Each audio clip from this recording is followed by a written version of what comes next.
Bruce, what's on your mind this morning? Well, old school trucking. I've been dealing with some older iron, some logging equipment, 2 different loggers. One I'm going to talk about is a great old friend of mine, Tom Waldo, who we lost about 5 or 6 years ago. His daughter is a logger out of Colorado, and she has a T800 Kenworth with a 6NZ cat, and she lost a turbo coming up out of Steamboat on Rabbit Ears Pass, and unfortunately she didn't call me, and she ended up with the wrong turbo, but we're working with it. And I've had her do several things like pinch off the wastegate. She's only made 22, 24 pound of boost, and she needs 32. So I called a good friend of mine who has a shop, and he's one of our dealers, Joe Docheff in Kremling, Colorado. And as soon as I mentioned Tina Waldo, he said, I know Tina. I know the whole family. And he sure does know the whole family, because remember the Killdozer in Granby? Oh, yeah. Well, it was built to go after Joe's concrete plant, Joe's family's concrete plant. And Nick Waldo, who's the excavator from Granby, was having lunch at the time the dozer attacked the building. Holy cow. So it's like one big happy family out there. And yeah, they all kind of know each other. So she was in to see Joe yesterday and found a crack in the charge air cooler. So we know that's one of the problems. And he found several other little things that he fixed that other mechanics had overlooked. Like they were trying to fix the air conditioner, and there's not even a condenser on the truck. Now you're paying a mechanic to fix your air conditioner, and he doesn't even look to see if there's a condenser. That just amazes me. Bruce, did you and I go to a garage somewhere, I think in Kremling, and work on a truck? Was that same family? That would have been Joe Docheff, yes. Yeah. What did we? Yeah. I think we did I think we put a damper on a truck. Why were we doing that? Were we filming something? Or I just have this image of us working on a truck somewhere there. And for some reason, I think we were doing a damper, but I don't remember why. Huh. All right.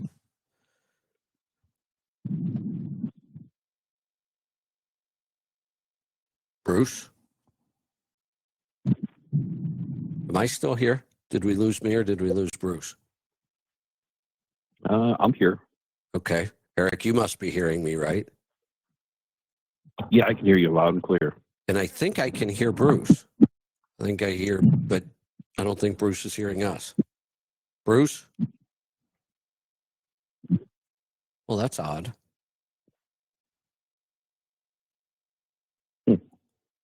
Well, Eric, what's on your mind today? Why don't we try to figure out what's going on with Bruce?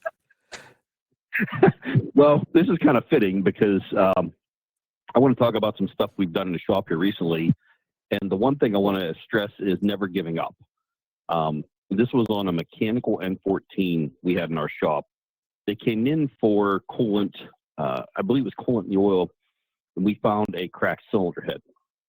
So we changed the cylinder head, and when they had the injectors out, there was something not looking right with the injectors. So they ended up looking at them a little bit closely, and some of the bodies were not seated into the heads. Now, we're talking about an engine that's been out of production for 22 years now. Yeah, that's true. So you're going to see this with some of the older stuff, and we can still get a lot of new stuff too for them. But we put it all back together, and it immediately had low power. Didn't want to make any fuel pressure, didn't want to rev up, very lethargic on the throttle, which is unlike usually most of the mechanicals I've ever driven. They're usually very fast responding. Right. So we got a little bit deeper into it. We pulled the fuel pump off. We had Pat go through it, flow it. Everything looked good. We already changed the bodies of the injectors. We converted all over to all 6 of them. Still low power. Went through everything, checking the timing, checking everything as far as like the charge air cooler system, fuel pressure, fuel restriction, air in the lines, boost test, just everything, and still couldn't make any power. So we've been working on this for a couple of days, and through due diligence and not giving up, Rock, actually our shop foreman, pulled the injectors out yesterday and found one of the injectors, the body was 40 thousandths of an inch longer than the other 5. And when he said that, Adam, who's our other tech that was working on the truck, said, "You know what? When I went to set that injector down in there, usually you put a big socket on top and you just tap it a little bit with a hammer to get it to seat fully into to get it seated into the seat inside the head." And he said that particular hole didn't want to tap in all the way. So they looked at it, and we were looking at the O-ring landings, and that 40 thousandths of an inch was enough to push that O-ring up out of that landing, just enough to let the fuel leak. And that's where all of our problems were. We changed that one body, put it back together, fired it up, and immediately you could hear a difference. Wow. Started running the throttle up and down. Very responsive, very powerful, and it made, I think it was 600 and some horsepower to the ground. Wow. It's a very strong mechanic. Yeah.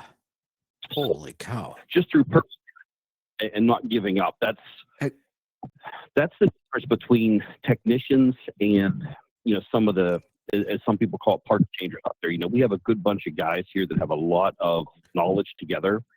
And when you put 2 or 3 guys together, their minds together, that have a lot of experience like this is stuff we can figure out, which also carries over to the next truck I want to talk about. Well, what led somebody to measure the bodies and find a 40 thousandths difference?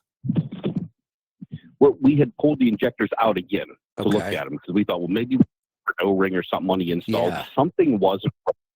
We changed the pump out twice. Pat was going to kill me if I had him change it out a 3rd time because, he was just getting sick of flowing these pumps and stuff. So we pulled the injectors out just to look at them. And that's when Rock noticed the difference on the length. Wait a minute. If you line the collar to this upper collar, look at the difference in the O-ring landings. Now, if you put them you really didn't see it, but you had to really study the picture of all the injectors. That's a tiny difference. And it was a very good catch. That's what made all the difference in the world. Yeah. We had been doing troubleshooting on it for a couple of days, and after we found that, it just fired right up, and you could hear the difference. Wow. Immediately as soon as they hit. It was a beautiful running big cam. Yeah. Or N14, I should say. All right. So the next one we have is a DD13.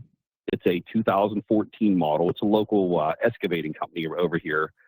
He had just bought the truck, and he did a service in his shop, which was just an oil change, fuel filters, grease the chassis, just your basic run-of-the-mill PM service.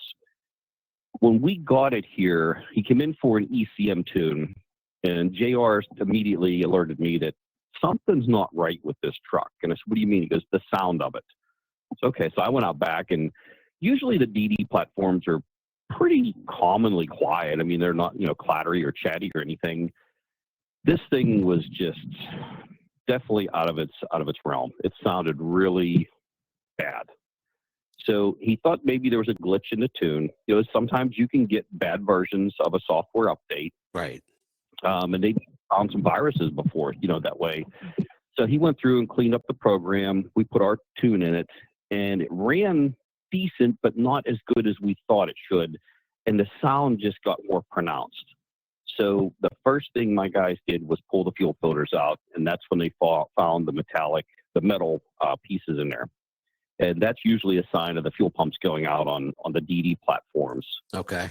So we got into what we normally do on this one is we change the injectors, which you don't have to, but a lot of times when you get the finer particles like this, it can get into places you don't want it to get to. Yeah. So we changed the fuel pump, the injectors, the check valve on the end of the rail.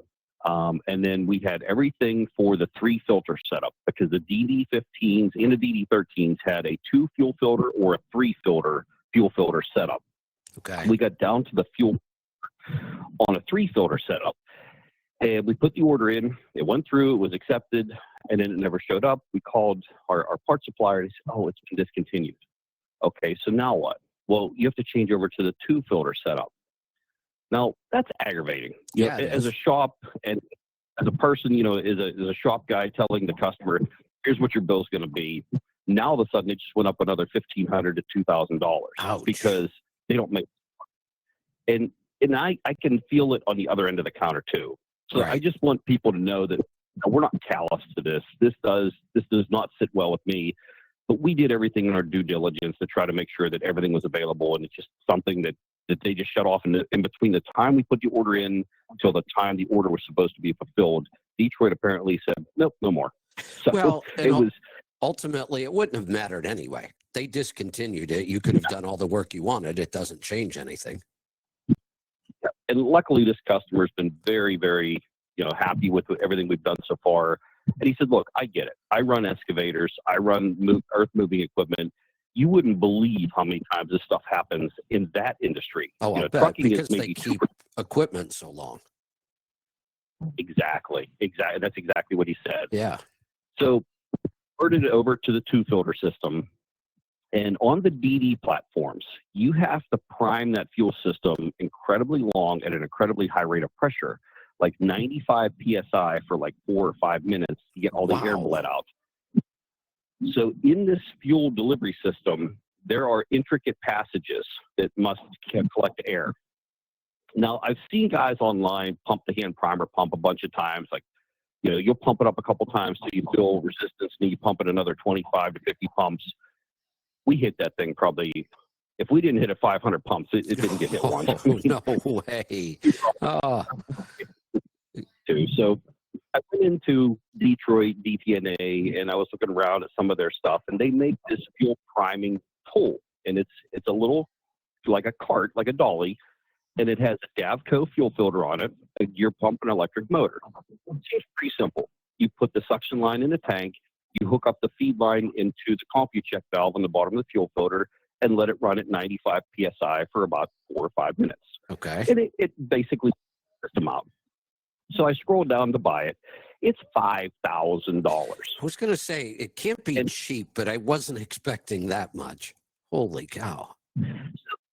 A little bit of sticker shock there. I thought, okay, for $5,000, what are we getting? Right. And the reason why I put up is because I want people to think about getting your truck worked on. When sometimes you get hit with a bill that is just astronomical, what are you getting for that money?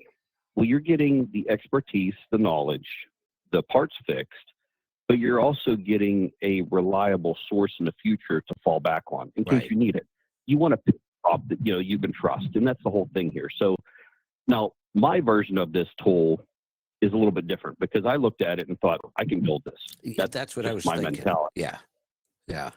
I can build usually better and way cheaper than what I can buy stuff for. So I located a electric fuel pump that can run between 12 volts and 24 volts.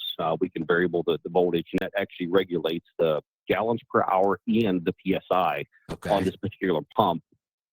But we just literally mounted it to an old cart we had, and we now have a suction line we put right inside the customer's fuel tank, and we have a pressure line that gets connected to a CompuCheck on the bottom of the fuel filter base.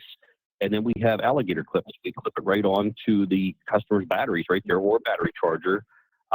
We can run it at 12 volts because I found out that it actually runs at right around 100 PSI on 12 volts, which is perfect. Yeah. It was like Okay. 97. So we ran it for about 4 or 5 minutes at the key, and it fired right up. Went out Nice. for a test drive this morning. On the way to get it. So sometimes you may be a little bit upset about, you know, the price of things. Everything's going through the roof. You know, Yeah, my it health does. insurance is going to go here. Everything does, and we get it. But it's not just the parts you're paying for. It's the experience, the shop, and then down the road after the sale. What are you getting for what you're paying for? Exactly. I agree. And the last thing I want to talk about is the C16 engine we're building. It's actually a 16-liter, but it was out of a gen set we're building for Bill Keshner. He's going to use it for truck pulling. It's going to be set right around, I think, 1,200 horsepower, 1,300, somewhere in that range. Some people think that you can just pull an engine off of a gen set or a ski lift and throw it right in your truck. It's not that simple. No, it's not. There's a lot of That's the work. most politest express that, because it's nowhere near a Right. drop-in. Right. Yeah. We've done in the past, and I just pulled up that customer's invoice. I wanted to go over some of the stuff on here that you would never think. Now, the obvious things would be a jake brake. There's no jake on a gen or ski lift.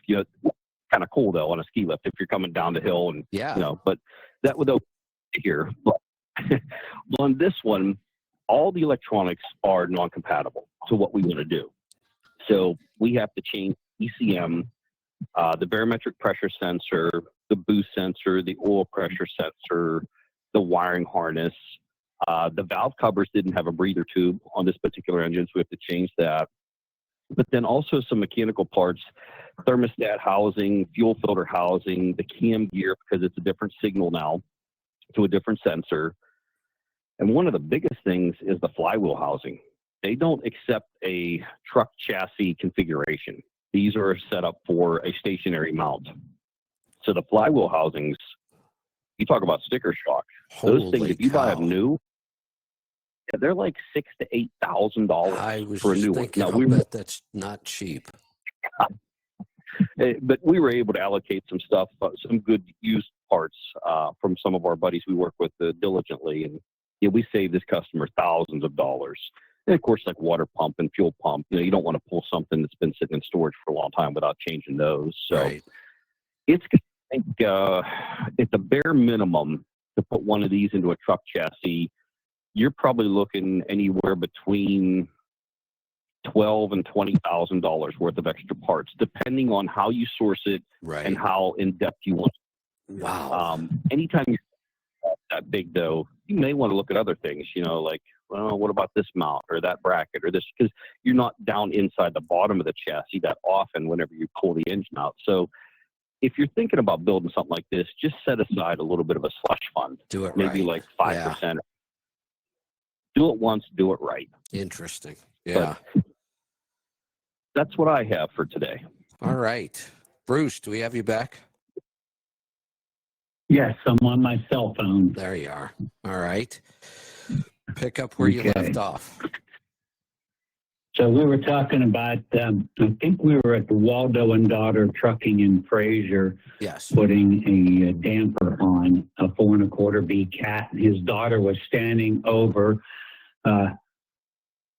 where the radiator would be, and she was lowering the damper and the pulley down with a rope, and I was putting the bolts in. That sounds familiar. Yes. Yeah, well, so Tom, the father, has passed away, and the youngest daughter is into logging, and that's who I'm referring to with this T800. Okay.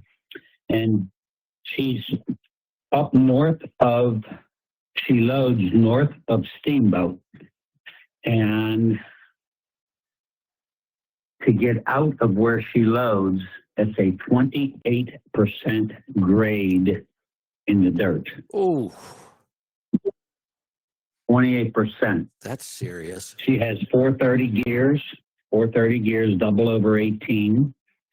She's grossing 90,000 coming up out of there. Second gear, 25 pound of boost, and that's with a hole in the charge air cooler. So she's pretty much wide open there in second gear. And there's two newer trucks that cannot do it, so the loader has to push them to get them up out of this loading site. Wow. And then they come back to Parcel, Colorado, which is near me, and it goes to a stud mill. She said, a stud mill? I'm thinking, horses. Oh, yeah. And here they make 2x4s. Studs, 2x4s. Wall studs. Yeah. Studs. Yeah. Studs. So anyway, I'll get to see her this winter when I go out for the owner-operator snowmobile conference, which is the third weekend in February, and we are staying at the Bear Lodge in Dayton, Wyoming. And the phone number, if anyone's interested, I would love to have you, is 307-752-2444. All right. All right. And then, speaking of the 444, that number for Bear Lodge, I had a call from a guy in Texas. And old friend of mine, Butch Schumann, that we had a 1,200 horsepower twin turbo K in his Kenworth when we were racing from Battle Mountain, Nevada to Austin, Nevada, down Route 305 at 100 plus mile per hour. Butch referred this guy to us, 62 years old. He wants to build a 700 horsepower 444 for West Texas hauling cattle. And I said, well, what speed do you want to cruise at? He said, just 80. Just 80. I said, what do you mean just 80? He said, well, that's our speed limit. I said, just because it's your speed limit doesn't mean you have to do it. He said, well, no, but I want to run 80. But right now, the way he's geared, 80 miles per hour is 2,100 RPM. Ooh, yeah. So I said, yes, I'll build you the engine, but yes, you have to change the rear gearing if you want to run a steady 80. We've got to get you down to about 1,900 RPM. Yeah. So we might have that build coming in. Oh, speaking of that, we need a block. His block is cracked. So it's a 1280 CPL. So we can use a 910, 1210, 1211, or 1280 CPL. It has to be a big cam 488 engine, so I need an engine block. If anybody knows of one or knows somebody that has one. All right. That might be a little challenging to find. Yeah. And then a week and a half ago, I get a guy that calls me. They're a logging company out of your state. And his dad is in his 60s, and he bought a 1981 Superliner Mac with a KT 450 in it, brand new. And so they've redone this truck and made it look brand new, and they want to build an 800 horsepower K because his dad hauls their heavy equipment, logging equipment. So that's another nice build we're going to be coming in the KTA, which is a 19-liter engine for people not familiar with the old mechanical Ks. Yeah. Wow. All right. It's old school day. So I've got Old school. I love the old school. You know, when I get an old school question like that, then I feel like I'm 35 years old again, and everything works. The mind works. Everything is just perfect. now. You know, and it's Oh, go ahead. and when Tony Bennett, the singer, did his last concert, he was suffering from dementia, I think, or Alzheimer's, but they had to lead him out onto the stage, and they were concerned that he wouldn't remember the words to his songs. But once the piano started and he started to sing, every word and every note was perfect. And so I read a little bit about that, and they said, you will remember stuff from the past, but the future stuff that you just did yesterday, sometimes you forget. Yeah. And sometimes people ask, what did you have for lunch yesterday? And, Who knows? Well, Yeah. what did I have? You know, where was I? But ask me about big cams and Ks and 903s. I recently had a 903 call, and man, everything just clicks and comes right back, and you feel so good about that. So, because you know you still have something going for it in your brain. So that's where I am. And you still have that brain oil out there in your shop? Oh, I do. In your store? I do.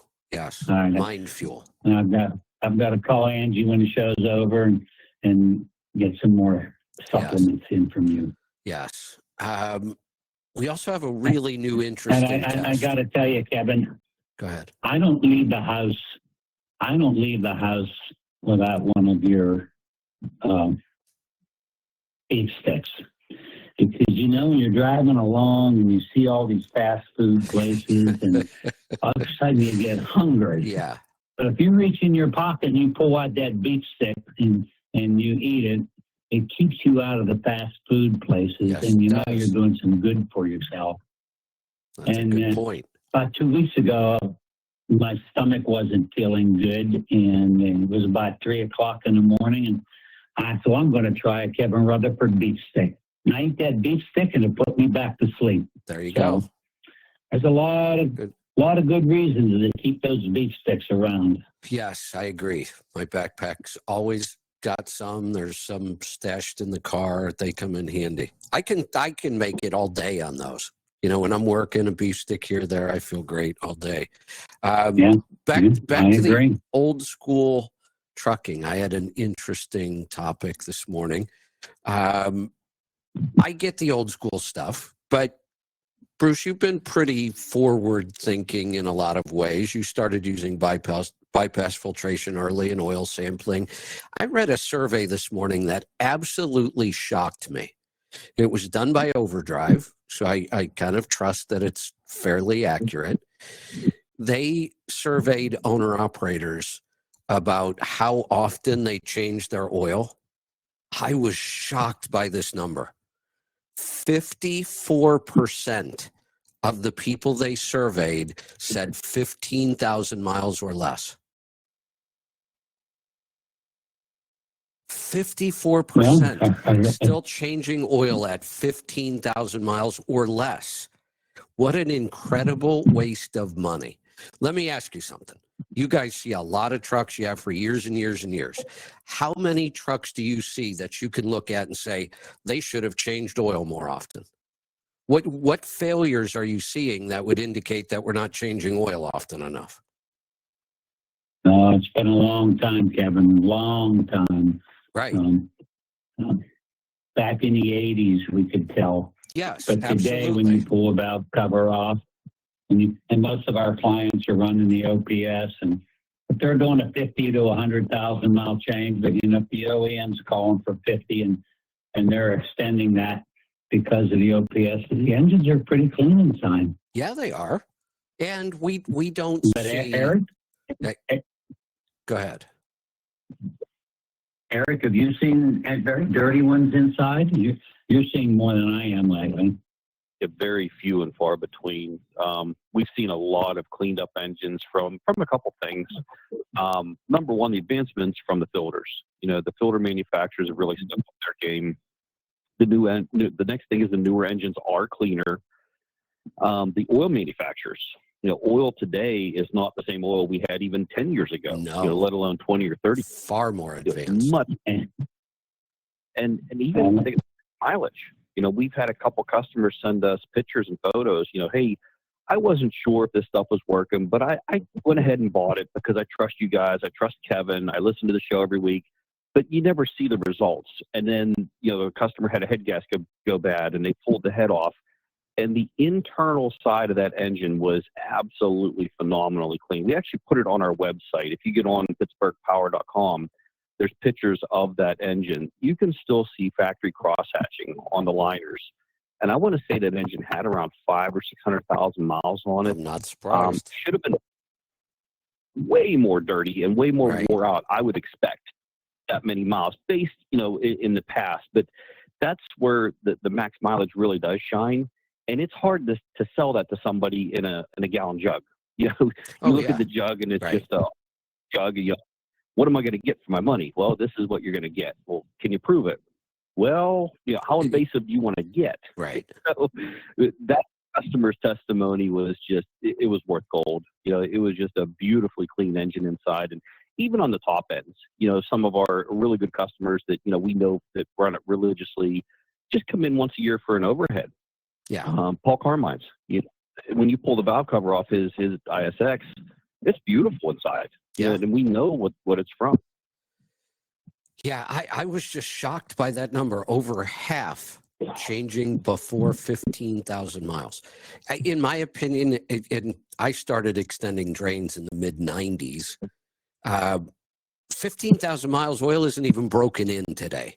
Really, I mean, you haven't even begun to need an oil change. And from what I understand, oil changes on the road these days are really expensive, like $600. Some people were saying that's insane.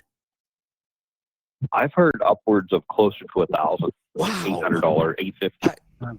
Hi, I'm Kevin Rutherford.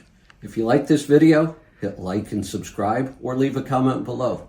It really helps us get the show out to more people. If you'd like to get the show, the full show, ad-free, you can sign up with the link below.